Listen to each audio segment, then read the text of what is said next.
All right, hi everyone. My name is Naomi Francis. I'm one of the undergraduate research assistants on the Black and Free project, and I'm here today with Alana Decker. So Alana is a proud Black Canadian woman based in Cambridge, Ontario. Born from British and Jamaican parents, she is a wife, mother of four beautiful children, She uses metaphors for her healing journey and is inspired by her heritage, perception of beauty, strength, love, happiness, and music. So welcome, Alana. Thank you for having me.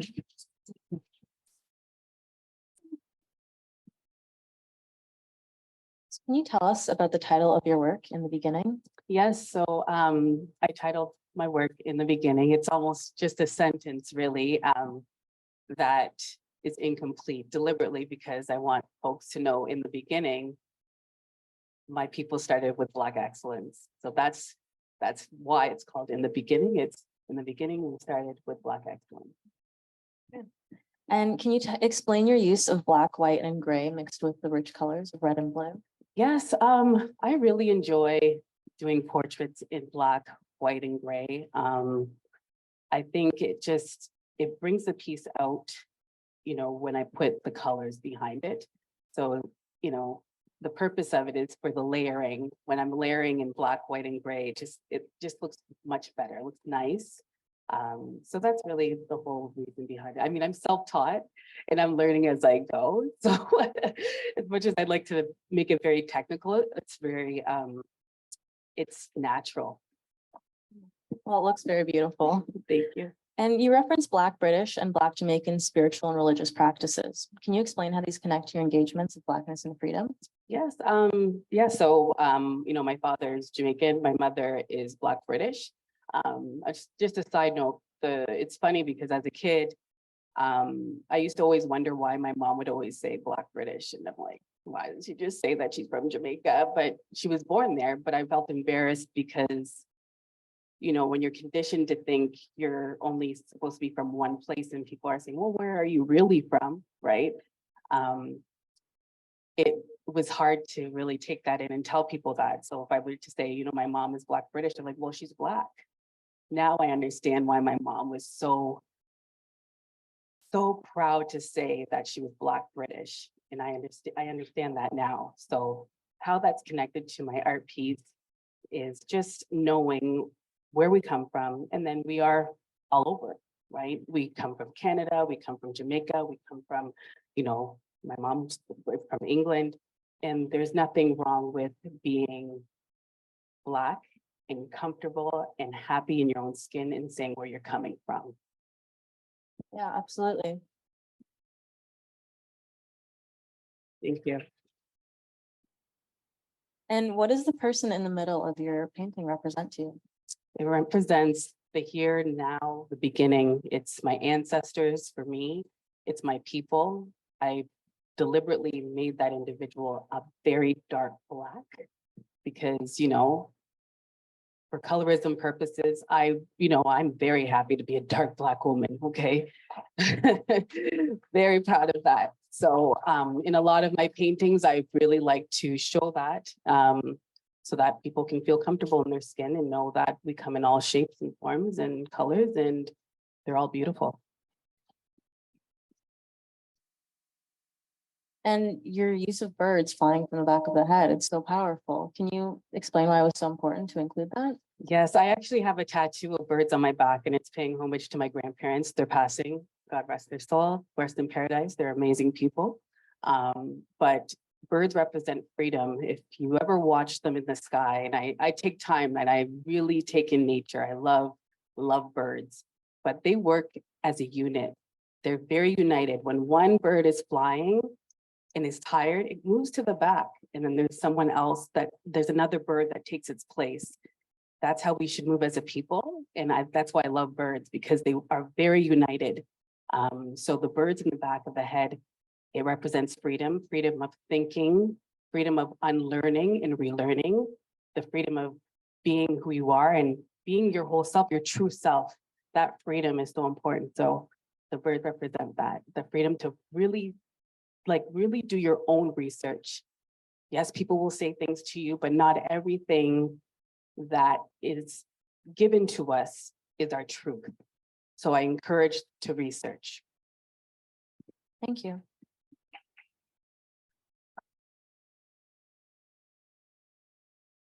And can you describe some of your techniques for this piece? So I'm self-taught, so I'm going to tell you that self-taught. But the techniques that I know that I'm familiar with is the layering. I know that is a technical term. So the layering, and also I do a lot of dry brushing because I like to do shading, and it just helps to just create my piece. So a lot of layering and shading is what's, produced on any piece I put on a canvas. And you mentioned that knowing our history and unlearning is central to your work. How have you connected your studies of Black history and your own unlearning in this piece? Well, to be honest, like I am doing the unlearning and the learning right now. And it's also a healing process as well, because when you're conditioned for so long, you're under this assumption that this is how it was. So that's where the healing comes in, where it's like, wow, well, we are so dope. Like Black folks are dope. And I wish I was seeing that in school. I saw that at home because I'm amongst some very powerful Black women and men in my family, like powerful and very strong.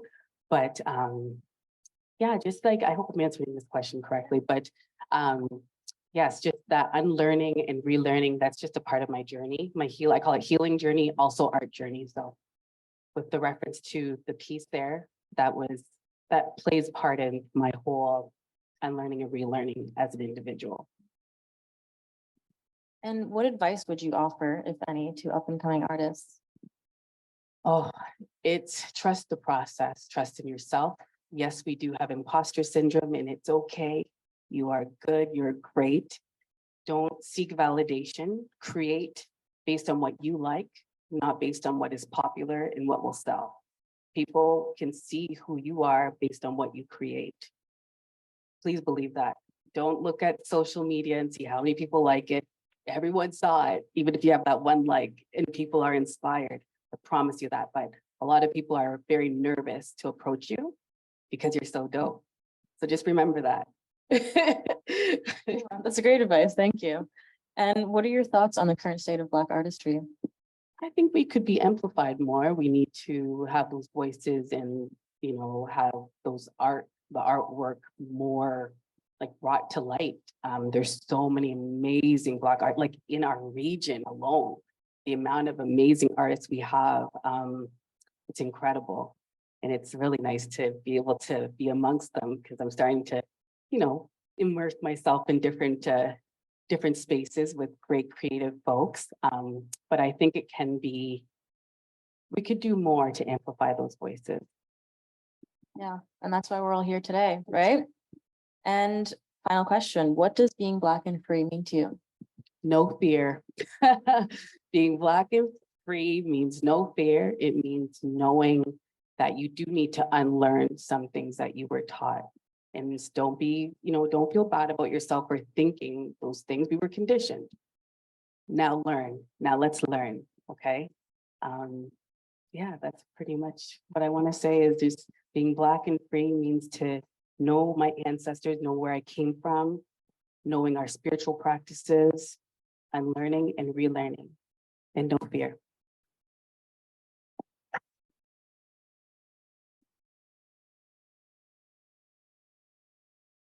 Great. Well, thank you so much, Lana. We're going to pass it over to the audience now for a Q&A if anybody has any questions. I don't bite, I promise. Yes. Hi. I think they like my art. I really take up space at home, and they are so patient with me. I love you all. But they love my work, and they love the freedom. They love that I'm a free spirit. I'm a very quirky mom, so a lot of fun.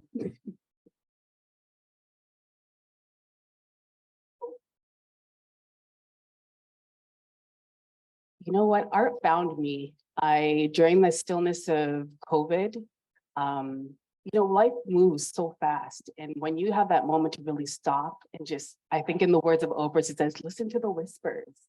she means it, because it's true. I would not be doing this if I didn't have that moment to just rest. And that's how I found myself. I know what my purpose is. It's to really speak through art. I don't always have the words to express myself. I'm getting better at that. But the canvas, that's where I speak. So I found art just by knowing me, and just by taking that time to have that moment of silence. And it found me. We found each other.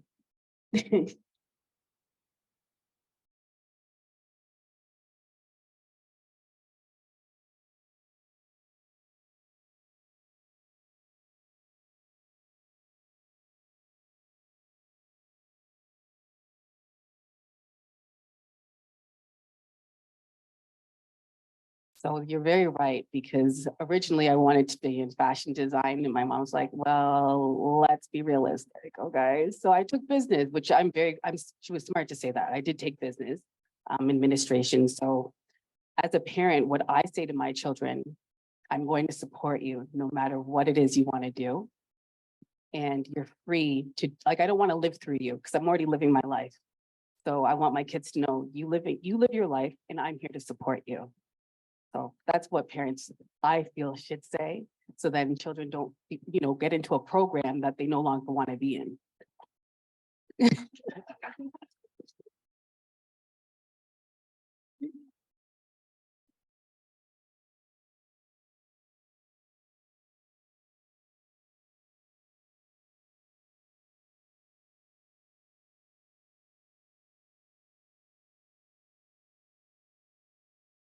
Yeah, so you spoke about just being self-taught. Could you talk a little bit more about finding your own process with art and the mediums you use and that type of stuff? Absolutely. It takes, I love looking at other artists' work. I know a lot of artists don't really like to express the other artists that they like to see. I'm a cheerleader for all artists. I try to, visit their exhibits when they have them. If I can't, I make sure that I'll pop in an email saying, I tried, but I'll try for the next time. But I feel it's important to really look at other people's artwork. It's very inspiring. Pinterest is like, that's a big one, where you could just put a bunch of ideas together. And this is what I'm learning now, by the way, sorry. So at the beginning, I didn't do that. At the beginning, I was just putting whatever on the canvas, whatever I was feeling, it was going on there. But now it's like, it's really methodically I'm thinking about exactly what I want to put in there. And everything has its purpose on a canvas. So if you saw my art piece, the purpose of, like, I have circles, and people are like, oh, that's pretty cool. But the purpose of that is unity. The circles on there is unity. The big earrings, for a long time I was told, like, oh, why do you wear such big earrings? They look like they should be bracelets. Yeah, they should be on my ears. That's why I have it on my piece. You know what I mean? So as time goes on, you learn different things. At the beginning, you can't expect yourself to know all of everything at once. It's like learning a job. You want to know it all, so then you're like the best worker. But you take your time. Slow and steady wins the race. My cousin always says that to me. So slow and steady wins the race, and baby steps. You'll get there, and everything changes from the beginning to the now. Like from where I started to now, it's so different. Same thought process though, but very different when it comes to how the image presents itself on the canvas. Did I answer your question right? Okay.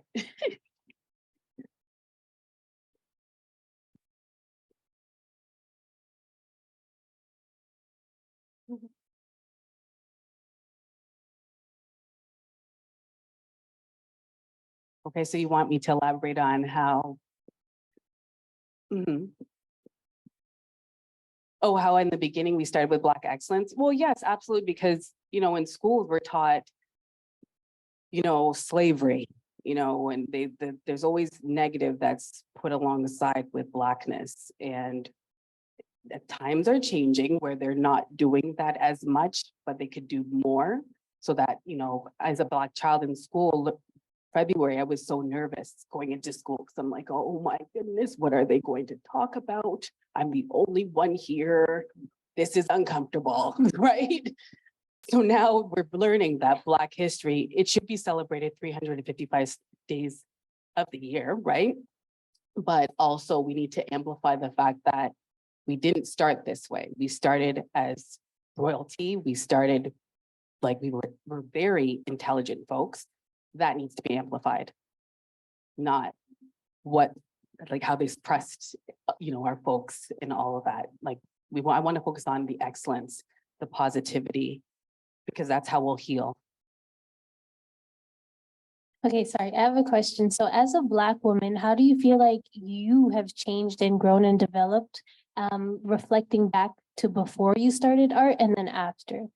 Honestly, I'm coming into myself. For a long time, I would say I'm learning to get a voice, to use my voice and not be afraid to speak. I think I've come from a culture where you speak when spoken to, you know what I'm saying? Where now I'm learning your voice can make a difference. It's important to speak. You shouldn't be afraid to express yourself. We are all different. We all think differently. As you could see with all the other artists, they all express themselves differently in regards to what their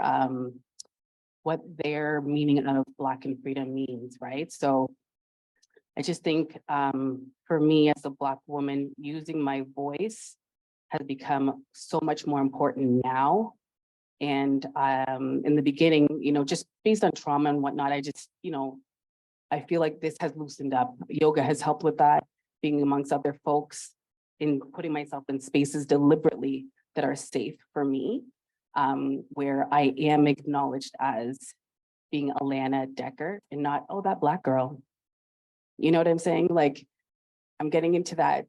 I'm learning to be myself and coming into my own and being able to speak up and say, you know what? I'm not going to be your token friend. I'm not doing it. Not today, Satan, not today.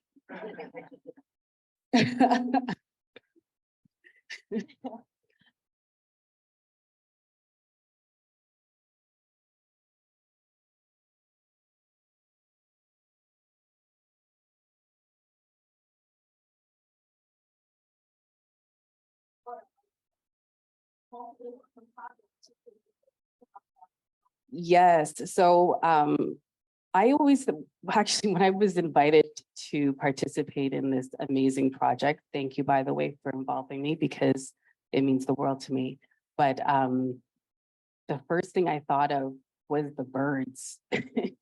And then I was like, okay, let me see what else. I know I want to have someone, because I always do portraits anyway. I love people, like I people watch. I'm not creepy though. I just like looking at people because people are really beautiful, and I like to watch their expressions and whatnot. So every person that I've seen, whether it be out at the grocery store or if I look at images on Pinterest, like I put things together and that's how I form my person. But yeah, it's weird how it happens because I think of it first and then, then I put it on the canvas and then it turned into something completely different from what was, the sketch, because I had to provide a sketch for this before actually, producing the piece. And it's somewhat how I sketched it, but it became so much bigger than what I expected. And that's what everything that I created ends up being that way. Great. Well, thank you so much for sharing your thoughts and your talents with us today, Lana. We are going to reconvene in about 15 minutes, 10 minutes with Celine and Janine. Thank you so much. Give it up for Lana.